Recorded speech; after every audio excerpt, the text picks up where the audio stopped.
ఒక తల్లి తన బిడ్డకు జన్మనిచ్చిన క్షణం తన జీవితంలోనే అత్యంత ఆనందకరమైన క్షణం కావాలి. బిడ్డ ఆడపిల్ల అయినా మగ పిల్లాడైనా ఆ తల్లి కళ్ళల్లో ఆనంద బాష్పాలే ఉండాలి. కానీ నల్లగొండ జిల్లాలో జరిగిన ఓ విషాద ఘటన మాత్రం ఆడపిల్ల పుట్టిందన్న కారణంతో ఓ తల్లి ప్రాణాలు తీసుకునే పరిస్థితి వచ్చిందనే ఆరోపణలతో కలకలం రేపుతుంది. మునుగోడు మండలం చీకటి మామిడి గ్రామానికి చెందిన మమతకు వారం రోజుల క్రితమే ప్రసవం జరిగింది.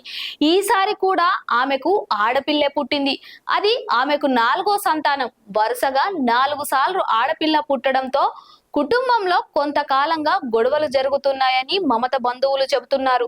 బిడ్డ పుట్టిన ఆనందం కంటే ఆడపిల్ల పుట్టిందనే బాధనే ఆ కుటుంబంలో ఎక్కువగా కనిపించిందని ఆరోపిస్తున్నారు. ప్రసవం తర్వాత శారీరకంగా కోలుకోవాల్సిన మమత అప్పటికే కుటుంబ కలహాలు, వేధింపులతో మానసికంగా తీవ్ర ఒత్తిడికి గురైందని బంధువులు చెబుతున్నారు. చివరకు అదే ఒత్తిడి ఆమెను ఊహించని నిర్ణయం తీసుకునేలా చేసిందని ఆరోపిస్తున్నారు.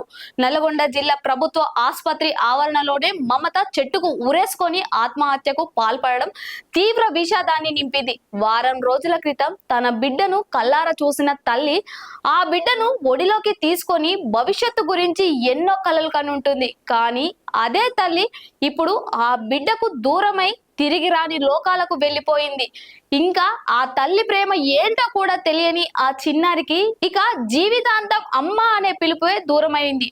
అంతేకాదు మమతకు ఇప్పటికే 3 ఆడపిల్లలుండగా 4వసారి కూడా ఆడపిల్ల పుట్టింది. ఇప్పుడు ఆ 4 చిన్నారుల పరిస్థితి ఏంటి అన్నదే అందరినీ కలిచివేస్తుంది. తల్లి తమ కోసం ప్రాణాలు తీసుకుందని ఆ చిన్నారులకు తెలియదు. అసలు తల్లి ఎందుకు తమను వదిలి వెళ్ళిపోయిందో కూడా వారికి అర్థం కాదు.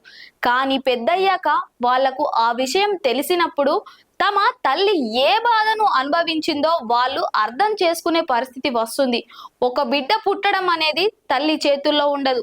ఆడపిల్ల పుట్టిందని తల్లిని నిందించడం, ఆమెను అవమానించడం, వేధించడం, చివరకు ఆమె ప్రాణాలు తీసుకునేంతగా మానసికంగా కుంగదీయడం ఎంతవరకు సమంజసం అన్న ప్రశ్న ఇప్పుడు తలెత్తుతుంది. ఆడపిల్ల పుట్టడం తప్పు కాదు, కానీ ఆడపిల్ల పుట్టిందని ఓ తల్లి కన్నీళ్లు పెట్టుకోవాల్సిన పరిస్థితి రావడమే అసలు విషాదం. ఎందుకంటే ఈ రోజు ఆడపిల్లగా పుట్టిన బిడ్డే రేపు చదువుకొని ఆ కుటుంబానికి అండగా నిలబడొచ్చు, తల్లిదండ్రులకు తోడుగా ఉండొచ్చు, తన జీవితంలో ఎన్నో విజయాలు సాధించొచ్చు. కానీ పుట్టిన క్షణంలోనే ఆ బిడ్డను భారంగా చూసే ఆలోచన ఒక కుటుంబాన్నే కాదు, ఒక తల్లి జీవితాన్ని ఛిద్రం చేస్తుంది. మమత విషయంలో కూడా అత్తింటి వేధింపులే ఆమె మృతికి కారణమని బంధువులు ఆరోపిస్తూ పోలీసులకు ఫిర్యాదు చేశారు. ఘటనపై పోలీసులు కేసు నమోదు చేసి దర్యాప్తు చేస్తున్నారు. మమతను ఆత్మహత్యకు దారి తీసిన పరిస్థితులు ఏంటి, కుటుంబంలో ఎలాంటి గొడవలు జరిగాయి, ఆమెపై ఎలాంటి వేధింపులు జరిగాయి అనే విషయాలు పోలీసులు దర్యాప్తులో తేల్చాల్సి ఉంది. కానీ దర్యాప్తు ఏం తేల్చినా మమత మాత్రం తిరిగి రారు.